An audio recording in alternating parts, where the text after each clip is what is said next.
Welcome to Empowered to Grow, the podcast. I am your host, Hanan Basha, the business doctor. Following our conversations with empowered women who woke up one day and consciously claimed, I am more than enough, I am worthy, I am empowered to grow. And along their empowering journey towards realizing their own potential and their quest for growth, they became a beacon of hope and guidance for others. May you also find your inner power to grow.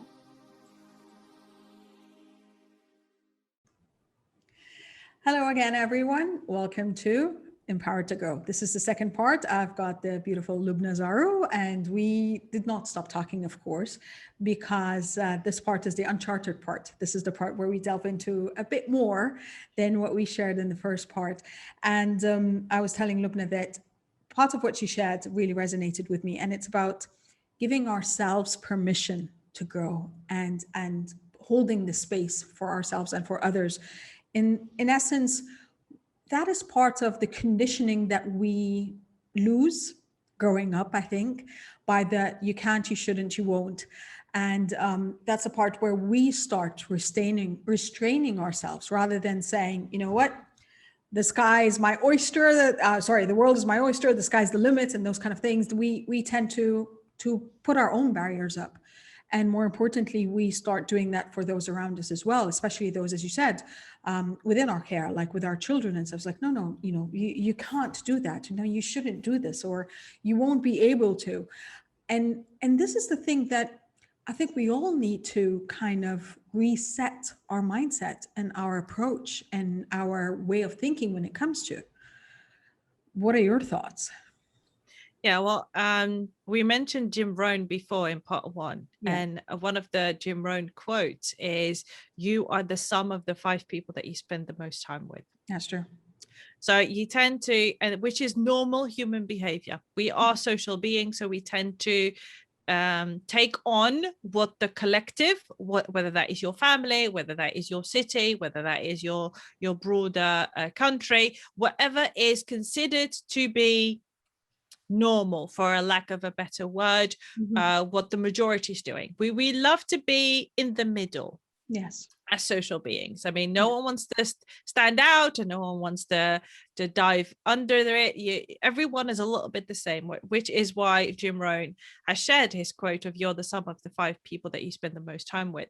Yeah. So if you think about it, when we were growing up, our caregivers are the people that we spend a lot of time with. Our teachers are the people that we spend the most time with on school.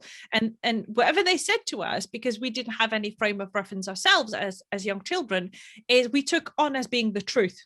That's true. As being they know better because they're the adults here.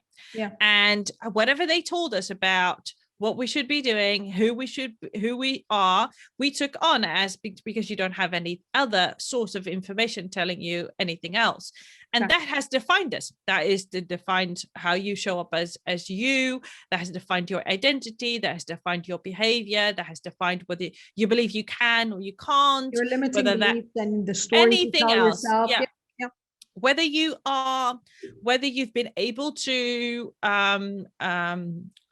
practice your innate talents so that you can turn them into skills which provide value. It all depends on how the people around you have been talking to you, whatever they were rewarding your behavior, whatever they were punishing your behavior. That is what is determined.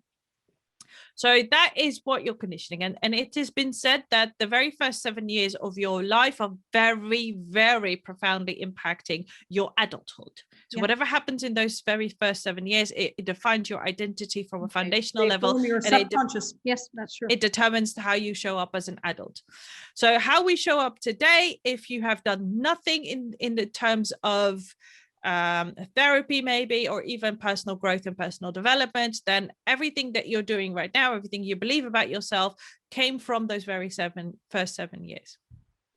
So that is important to realize, that whatever you are is conditioning. So if you are feeling now as an adult that inkling fun, there's something more, there's something bigger. Maybe that came because you were influenced by YouTube video of someone who shared a story, and you're, oh my God, that is triggering something inside of me that I didn't know was there. Yeah. So you start to explore, your circle starts to become bigger and bigger as you grow older and older. And the more you tap into people that think differently than you do, that have been conditioned differently, the more you start realizing, oh, there are more opportunities out there. There's a bigger world out there. Yeah. Your parameters expand with you. Exactly, because you've gotten new input, you've gotten a new perspective that has broadened something in you that you didn't know that existed. Yeah. And in that moment, you have a decision to make. You either step back to what you're used to, which we lovingly call the comfort zone, because we think, okay, but I don't want to let go of the people that I've been growing up with or my friends, because they will start seeing me.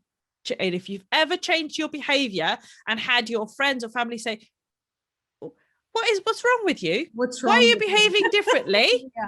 Usually it's what's wrong with you. There's nothing wrong with you in that moment in time, to be fair. But what they're doing is they want you to, if it's your caregivers, they want to keep you safe, because what they're doing in their mind is comparing your behavior with the frame of reference that they have in their mind. Exactly. They have not been broadened. You have been. Yeah. So, and the only thing that they're doing, which is their evolutionary brain function is helping them, is thinking, okay, I've got a checklist in my mind. No match. Okay, no. Are you crazy? Yes. Is everything okay with you? That is what you hear verbally when that happens. And when you start to realize that everything has to do with the fact that your perspective has been broadened, but theirs has not, then you start to understand and even being mindful of the fact that they will never see what you see, because your perspective is different. Yeah. So they can say to you, don't do that. That's dangerous. It will never work. When you realize that is part of their perspective, their lens on the world, but your lens is different, then you can weigh in their beliefs in a different way. I think most people don't have that awareness. I call it, that's the transitioning phase from the external validation to the internal gratification and fulfillment.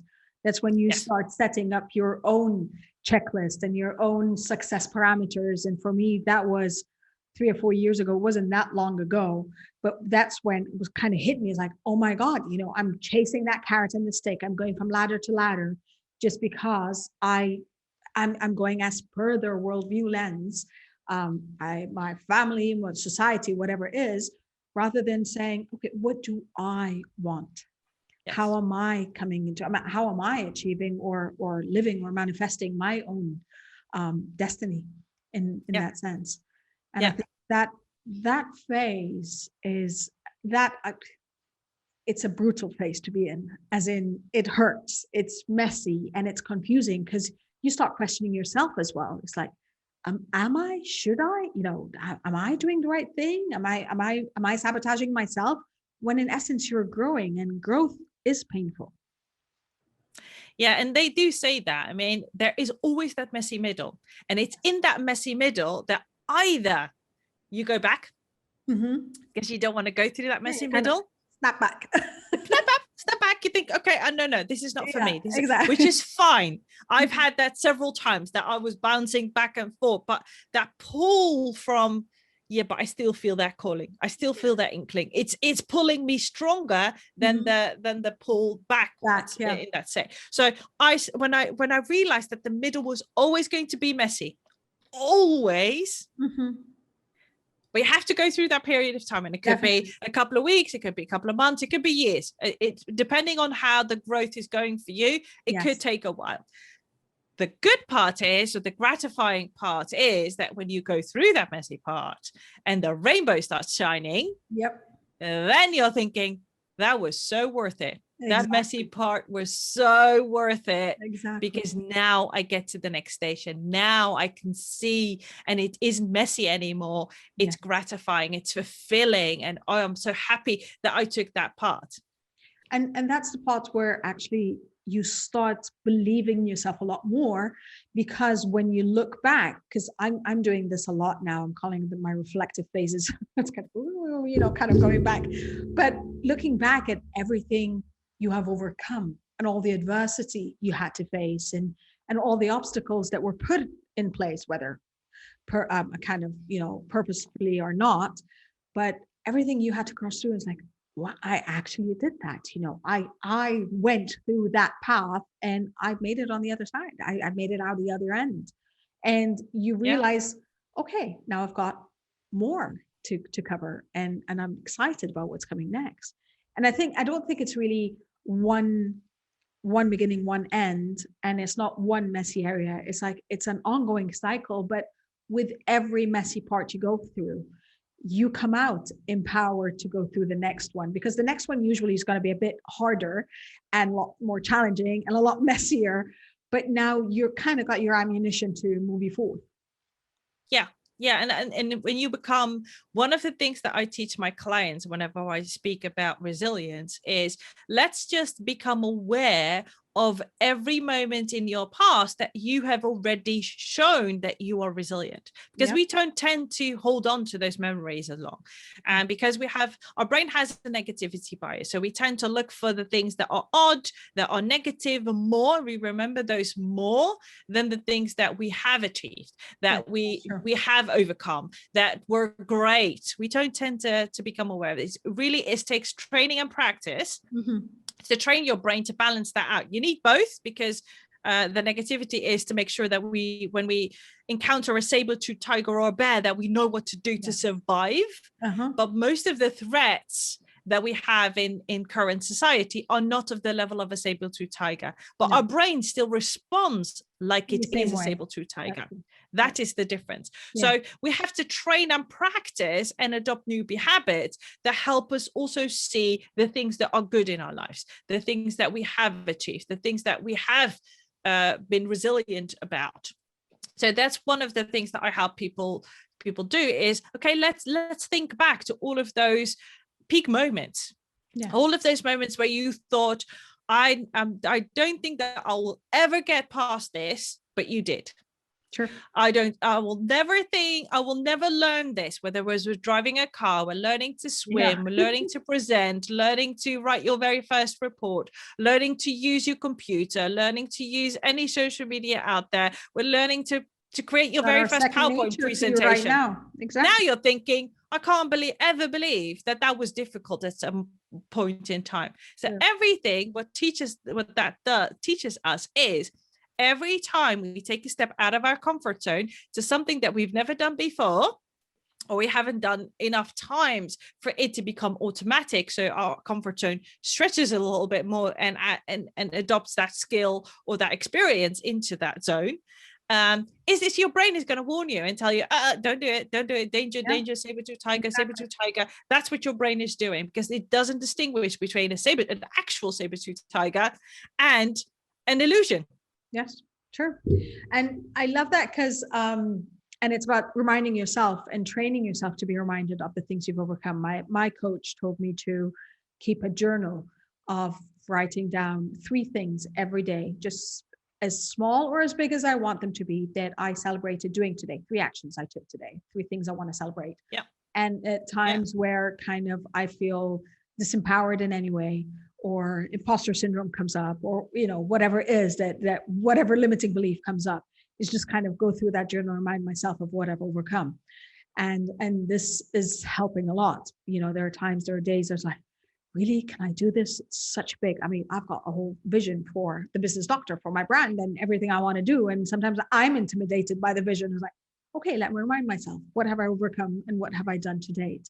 And it could be just as simple as, sometimes I'm just like, okay, I washed my hair today. Yay, curls take time to, they take a lot of attention.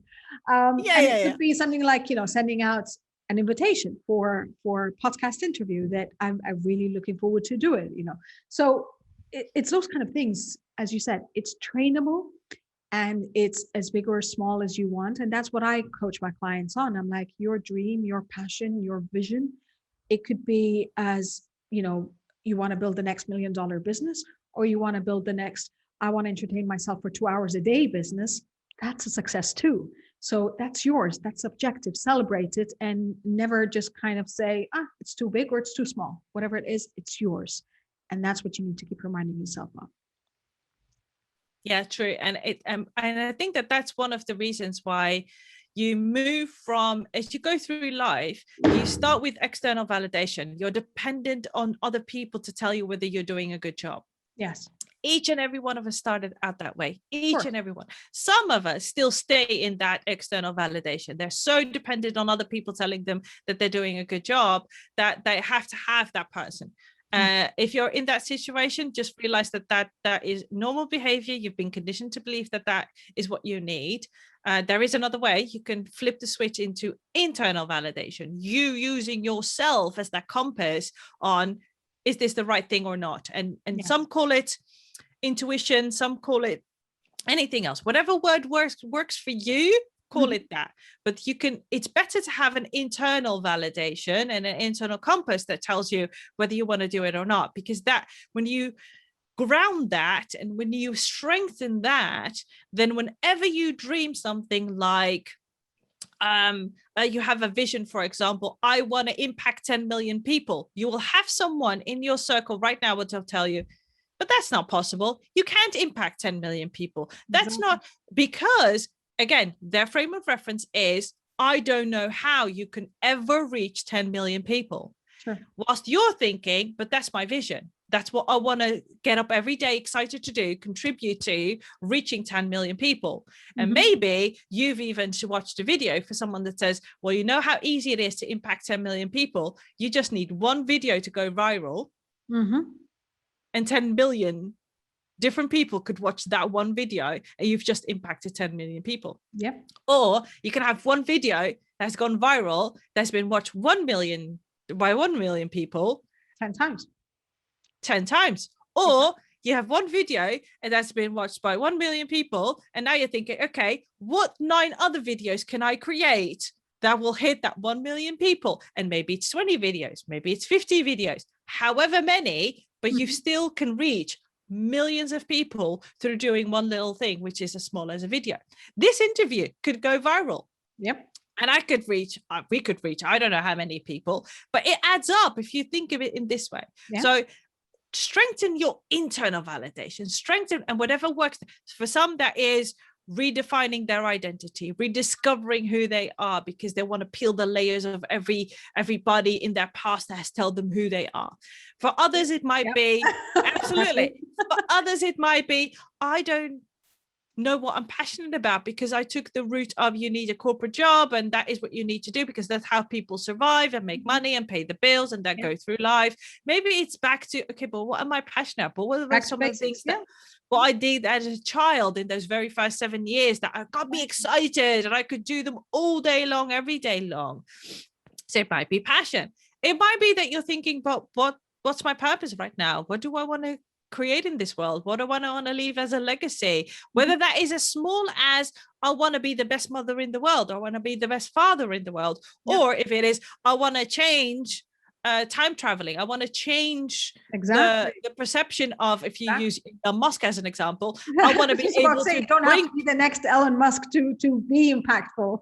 Yeah, it could be anything. I mean, we have a couple of people like Elon Musk in the world, and we need them to really stretch our mind into what is possible, to have those audacious dreams like, I'm going to make sure that I can bring normal people to Mars instead of just astronauts. And he'll probably get to it. He probably will. So what and everything that's in the middle.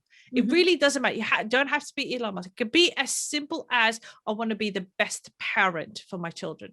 I want to be the best aunt. I want to be the best friend. I want to be the best neighbor, daughter, sibling, whatever it is. Whatever it is for you, it could be as small as that, or it could be as big as Elon Musk and everything in between. But you want to connect to that. So for some, it might be that I need to think about my purpose and think about what is it that I want to do? What is the impact that I can have in the world? And how big can I make that into something?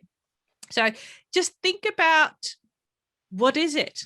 If I feel that there is something missing, lacking, whatever it is for you, just take that very first step and start on that journey. Just start. Sure. I think that's that's an excellent way to end, is to start. It To end the is. conversation, not to end what you're about to do. But Loubna, thank you so much. That has been, I know we can go on for hours, and yet I out of can. respect, out of respect for your time, we can reschedule other sessions. But it truly has been a pleasure, and I know you're passionate about this just as much as I am. And it's not just about empowering yourself, but it's also about empowering others to empower themselves. And I think that is the point. If we don't have that seed within us, it's very difficult for someone to keep poking you from outside, because it's just not going to impact you the same way. Yes, absolutely true. Thank you so much once again. And thank you for joining us for this episode.